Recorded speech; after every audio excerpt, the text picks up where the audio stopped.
Hi there and welcome back to another episode at Station Road. Now today we're taking the station plan, the floor plan that we looked at in the last episode, and taking that a little bit further. And as I suggested or mentioned in that previous episode, it was a case of assembling or constructing a mock-up of the station to gauge its proportions within the area where the station platforms are, and also the wee bit of street and so forth in that particular area.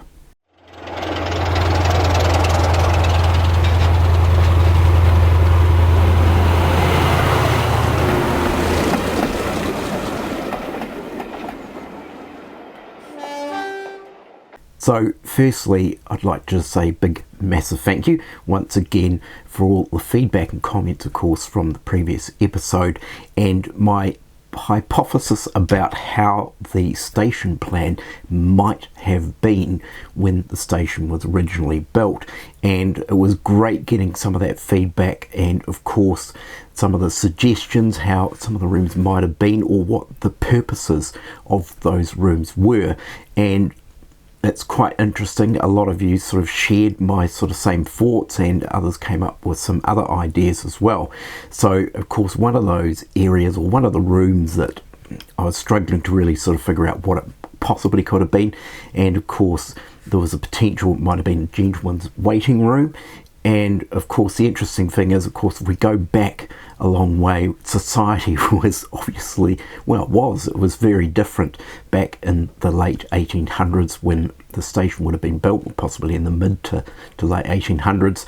And of course there were distinguished gentlemen, and then there was just the common gentlemen, so the ones that I guess they had third class tickets, and of course didn't have the distinction to be able to, I guess, have access to a gentleman's room, which would have probably most likely been for first class passengers. So there is that potential as well, and it is absolutely fascinating looking back at how society, of course, used to be when this station was built. So as I mentioned, what we're going to do in this episode is actually construct a very basic mock-up, so in order to gauge the size of the building in terms of height and also its general proportions. So I think without further ado, I'll just actually jump into what I got up to, and then of course the challenges that I faced without having any side or front elevation plans. So the method I'm using to temporarily create this mock-up is kind of a method similar to what Michael from Chanwell does with his N-scale models. So I've just printed out a very basic shape on some sticky label paper. So that's been printed out, and I've managed to squeeze this into 2 A4s, and then I'm just going to adhere this to some reasonably thin card. This is actually bought card.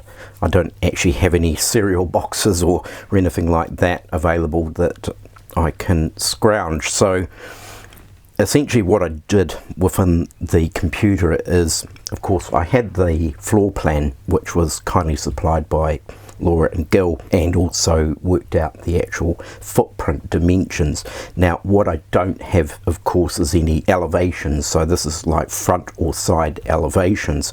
So basically working with a reasonably square on photo of the station, and this is a historical photo. This is going back quite some time when the station was actually, I think, carved into 2 separate flats, hence there's a whole bunch of doors that are added in but taken out later on. So I managed to sort of size up that photo to the plan footprint, and that sort of gave me a very rough sort of height of the actual station.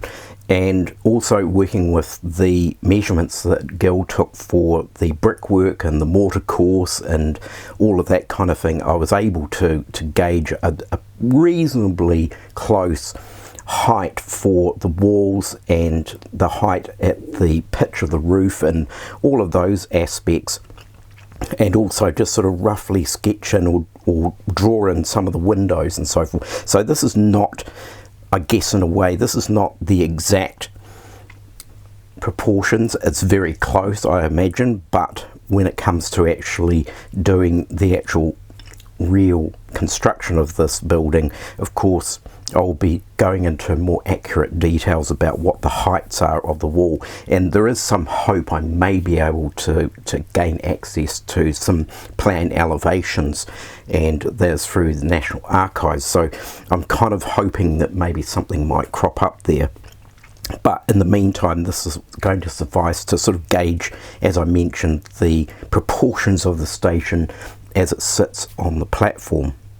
So we'll just stick these on here, and there's supposed to be an easy peel part here, so this is just from the local stationery shop, and it's probably very similar to what Michael at Chanwell uses.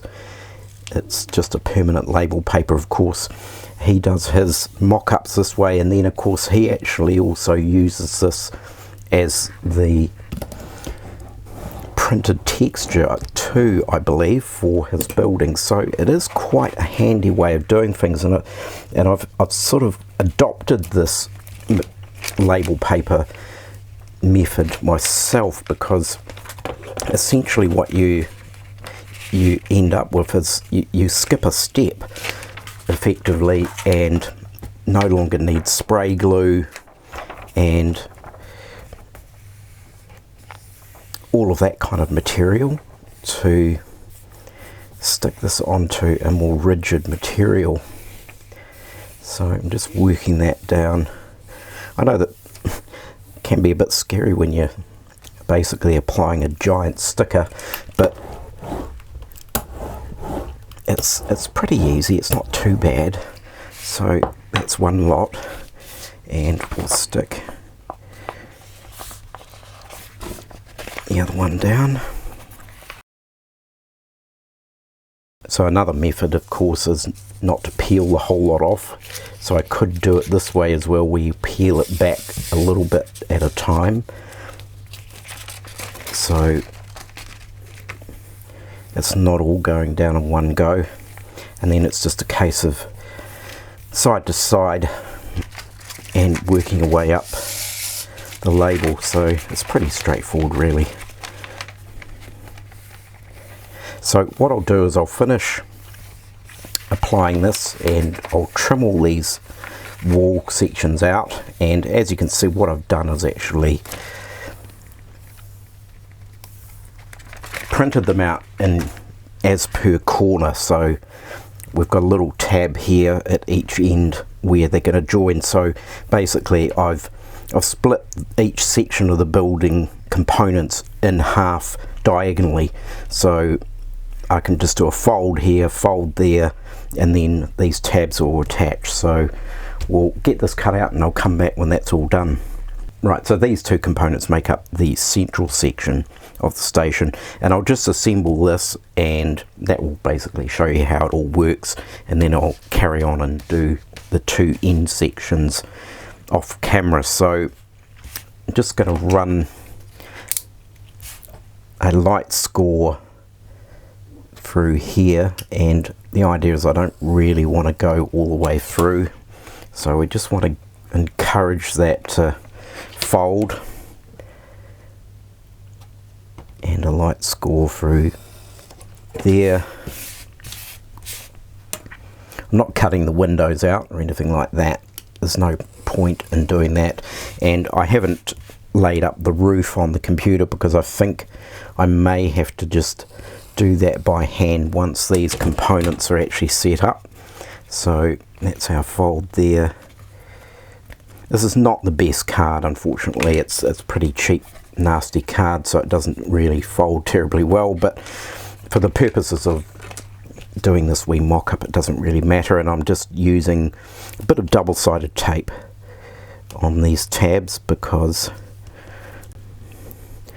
we don't need to go into any arduous lengths of using glue.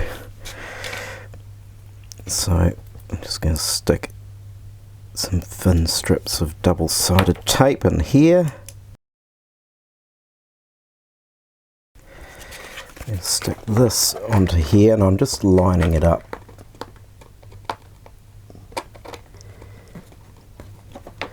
On that edge. Doesn't need to be perfect. We're just sort of kind of whacking this together. And we'll just fold that over.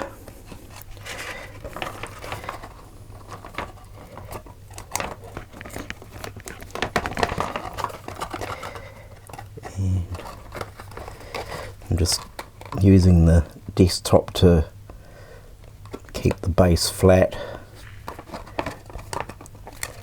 Stick that down.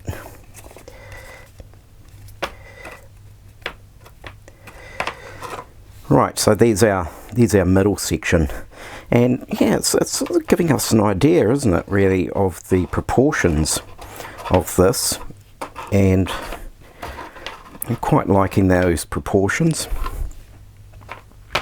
Right, so I'll carry on and do these end components and come back when these are all assembled.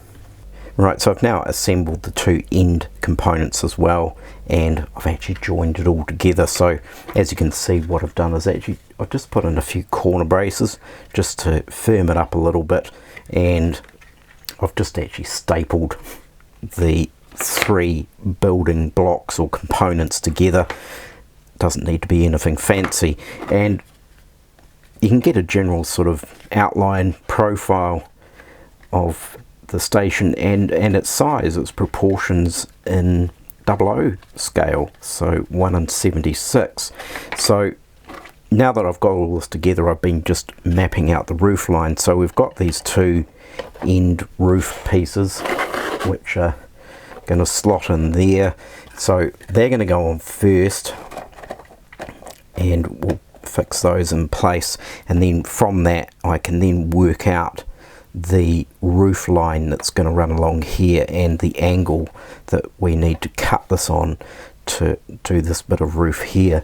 But as you can see, it's starting to, you know, take shape, and once I've got it all together, we'll take it over to the layout, position it on the somewhat, I guess, temporary platform that's been sitting there for ages, and just see how it looks. Right, so I've worked out the shape for the central section of roof, and it took a little bit of trimming to get the right angles, but it fits in there quite well now. So what I'm going to do is just glue these roof sections down with a bit of rocket card glue, and then we'll go and place it on the layout. Right, so we've now got the mock-up in place and roughly where I think it might actually go. So it's probably going to move this way a little bit more than where the old station used to be, and there may be some modifications I might do to where the road goes from here. Now, as you'll probably recall from the previous episode, or might be a couple of episodes back, the idea here is that I'm actually going to raise this road and the surrounding area all around through here up to the platform level, so it's more like what it actually is at the real station. And of course the track bed is actually, I guess, in a way recessed below the ground level.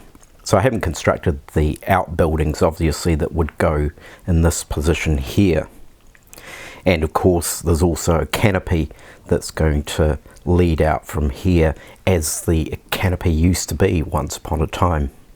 So yeah, I think it's certainly, it looks good. I think the proportions are good. So this is not altered in any way. This is correct to the proportions of the actual station building, and I think the access along here, the road might be a little bit tighter, but I think it's going to work quite well. So obviously the width of the platform here is far less than on the real station, so the platforms are much further out, or at least the edge of the platform is further out. There's quite a lot of room in this area on the real station, but I think it's still going to work, and it's still going to work in this scenario. So as I mentioned, there'll be another version of this, of course, which is going to be for Laura and Gil, and I will actually model that exactly how it actually is, the right distance from the platforms.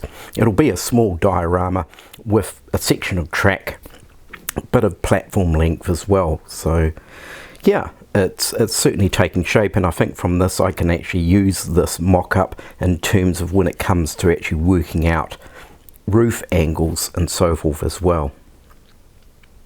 So as I mentioned, the potential is I might be able to find elevations of the station, and so these angles might change a bit. Maybe the pitch of the roof might be slightly different, might be slightly higher.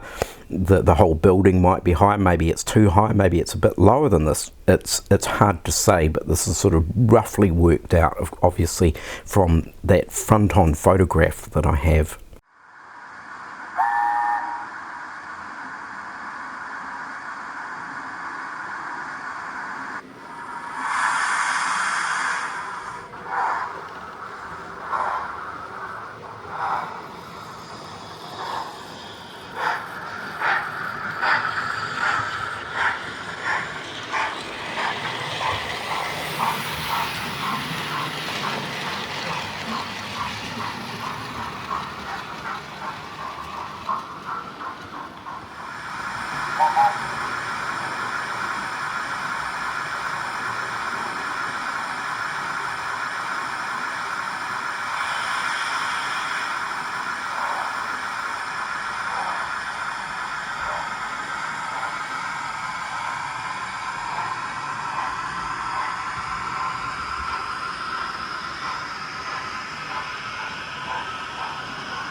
So there we have it. I certainly think the choice of station for the particular area on my layout was a good one overall in the end.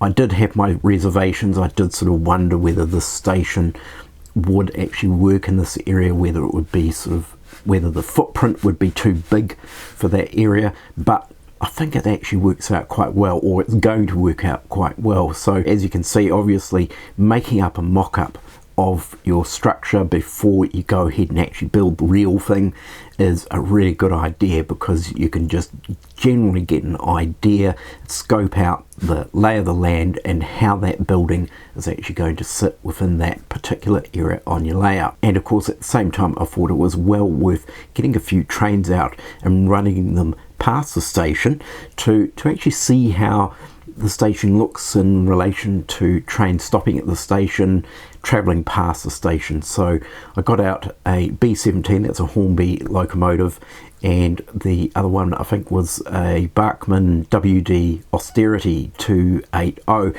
So both locomotives, I doubt whether they would have ever operated on this particular line, but they sort of fit potentially within the era, so they've got a bit of a connection, particularly with the steam era. So I think in the next episode, really what I'd like to actually tackle is the elevation of that entire area. So as mentioned in the video, of course, is the idea of raising up the street level, and of course also the buildings, the pub and so forth that is on the other side. So getting that level up to the platform level is really probably the next step, or the next tricky part that I need to investigate, and just to make sure it's going to work, that it's going to look okay, and also of course dealing with that overhead bridge that's off to one side as well, that needs to be sorted out, and I think I do potentially have a solution for that. So I certainly hope you've enjoyed today's episode and gained some inspiration and some ideas and techniques for your own layouts. So do take care, everyone. Look after yourselves. Of course, don't forget to like and subscribe, and I will catch you next time. Bye for now.